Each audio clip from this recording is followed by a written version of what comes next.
Education class में स्वागत है आप लोग। आज मैं आप लोग के लेकर आया हूँ त्रिभुज के केंद्र। जो त्रिभुज का प्रमुख केंद्र होता है, जैसे आपका लंब केंद्र हो गया, परिकेंद्र हो गया, अंतः केंद्र हो गया, केंद्रक हो गया। अगर आप लोग इस चारों केंद्रों को अच्छी तरह अध्ययन कर लेते हैं तो ज्योमेट्री सेक्शन में जो त्रिभुज आता है, तो त्रिभुज से संबंधित जो भी प्रश्न है तो 50% या एवं प्रश्नों को आसान से हल कर सकते हैं। तो आज उस केंद्रों में से केंद्रक के बारे में विस्तृत अध्ययन आज आप लोग को करवाएंगे। यदि आप लोग को ये वीडियो अच्छा लगे तो इसको शेयर और लाइक जरूर करें, ठीक है। तो चलिए हम लोग शुरू करते हैं। तो केंद्रक को समझने के लिए सबसे पहले समझना होगा माध्यिका। तो माध्यिका क्या है? तो माध्यिका क्या है? तो त्रिभुज के किसी भी शीर्ष से खींची गई वैसी रेखा जो त्रिभुज को दो बराबर भागों में बांटे माध्यिका कहलाता है। माध्यिका क्या है?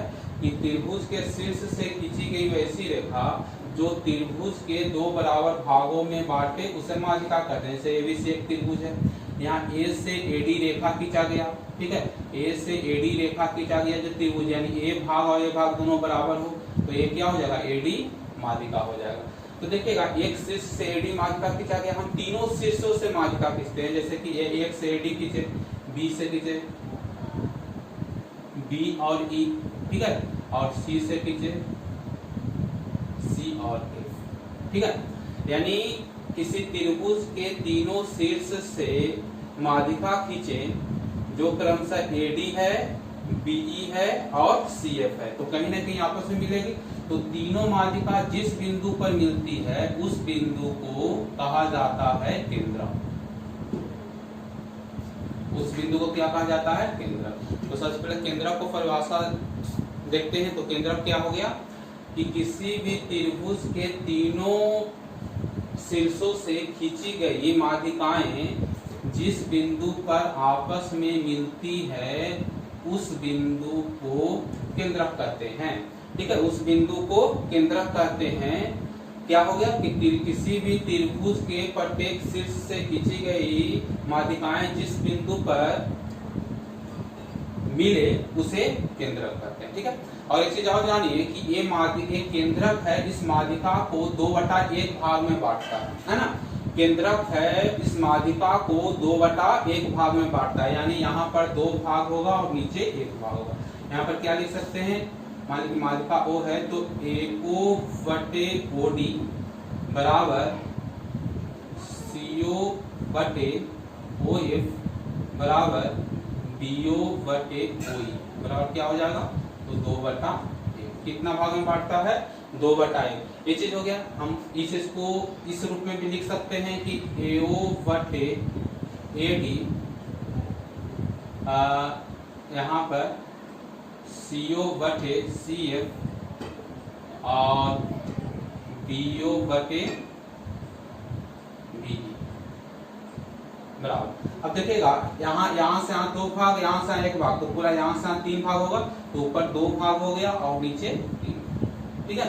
तो इसको इस रूप में भी लिख सकते हैं, इसको इस रूप में भी लिख सकते हैं। तो क्या पढ़े कि किसी भी त्रिभुज के तीनों शीर्षों से खींची गई माध्यिका आपस में जिस बिंदु पर मिलता है उसे केंद्रक कहते हैं।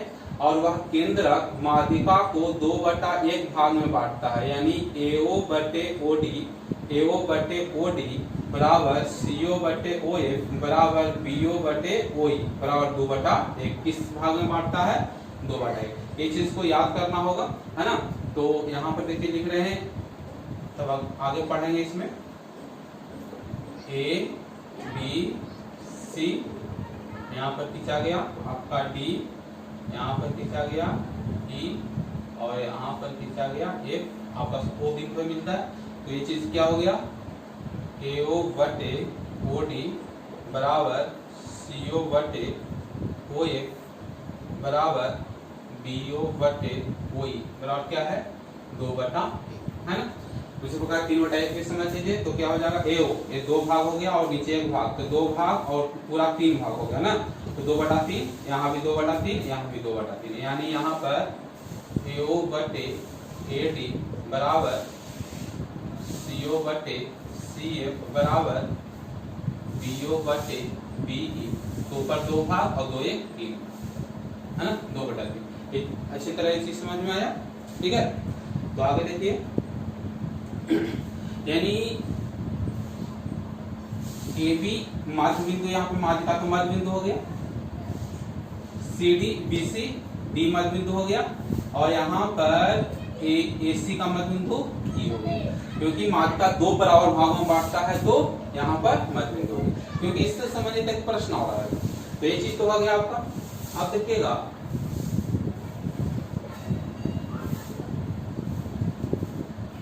यहाँ पर A B, यहाँ पर इसका माध्यिका कहाँ मिल रहा था, D बिंदु पर,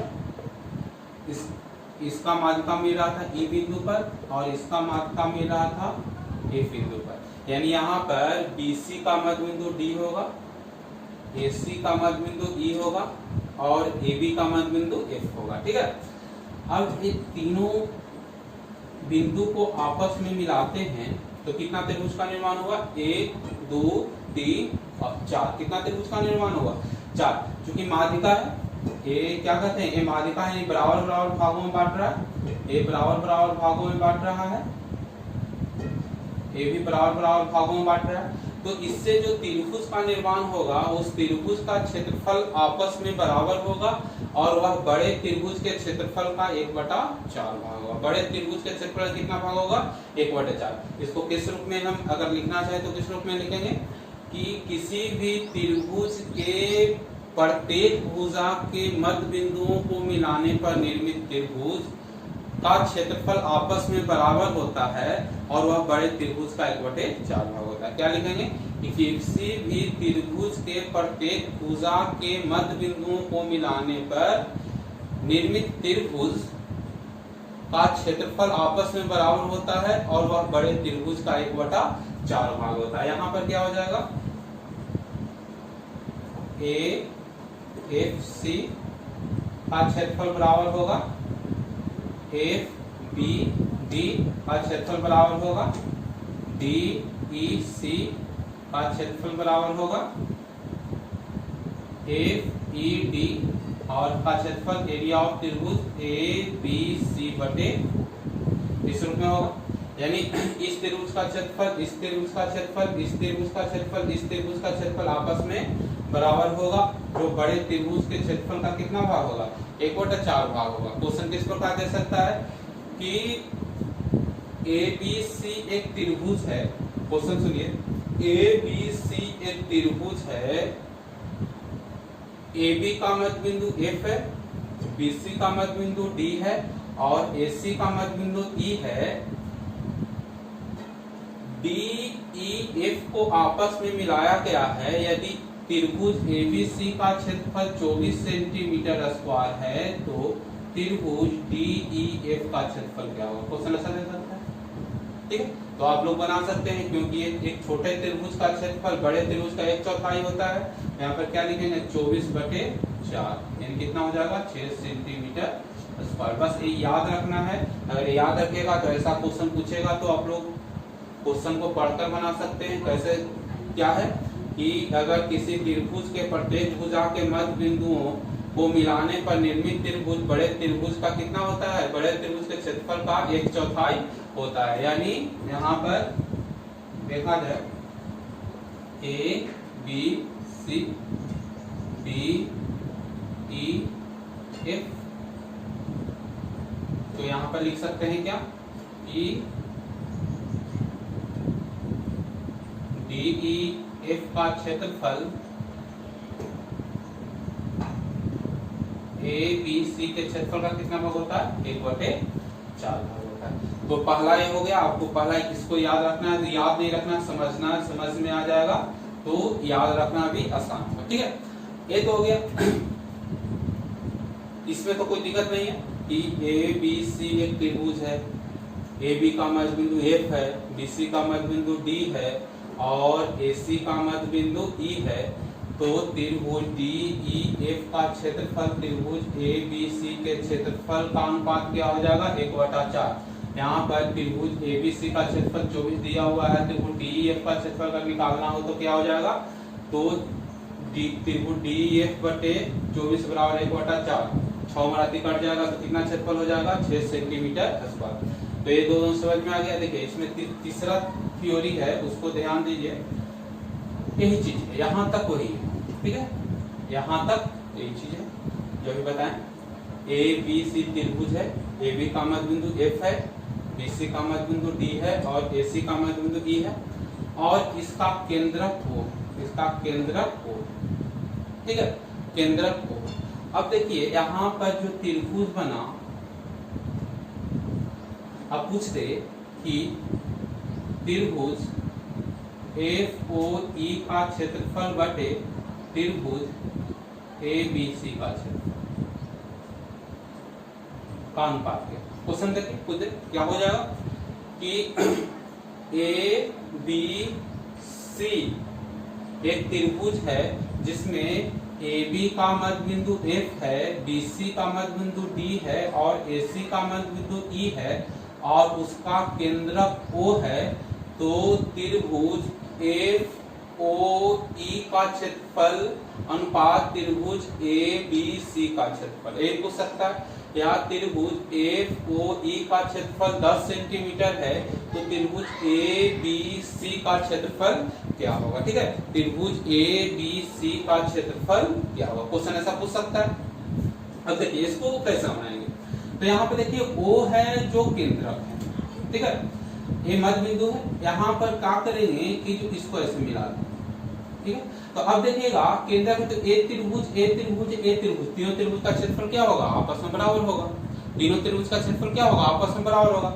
अब यहाँ पर ए त्रिभुज का क्षेत्रफल, ए त्रिभुज का क्षेत्रफल, ए त्रिभुज का क्षेत्रफल, ए त्रिभुज का क्षेत्रफल आपस में क्या है, बराबर है। स्वाभाविक आपस में बराबर है, कहीं की पहला यहाँ पर बताए हैं और वही चीज यहाँ पर हम बताए।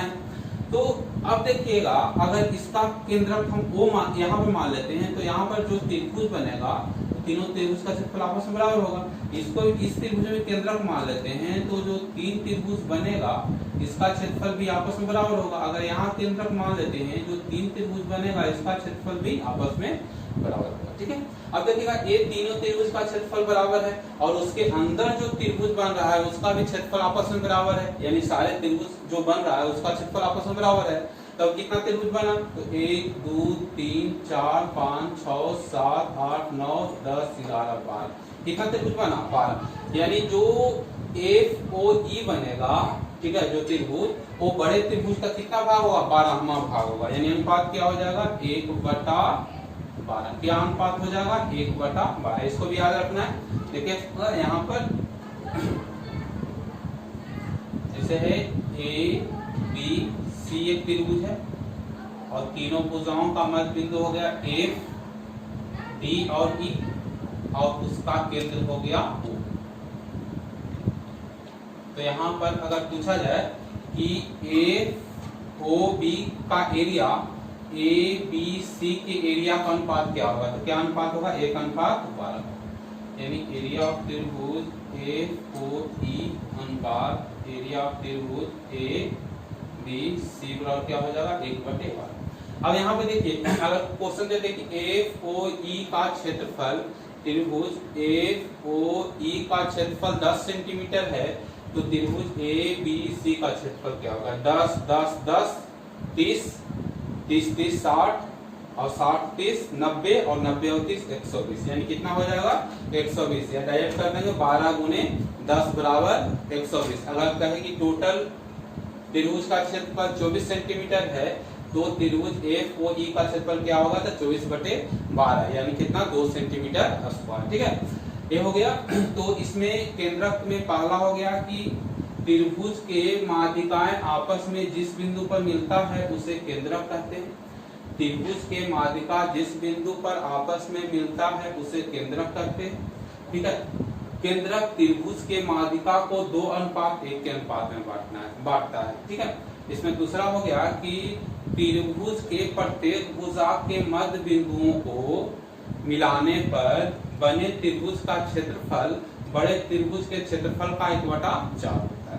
और तीसरा ये है कि त्रिभुज के दो भुजाओं के मध्य बिंदुओं को मिलाने पर एवं त्रिभुज के केंद्रक पर बना हुआ त्रिभुज का क्षेत्रफल बड़े त्रिभुज का क्षेत्रफल का 1/12 होता है।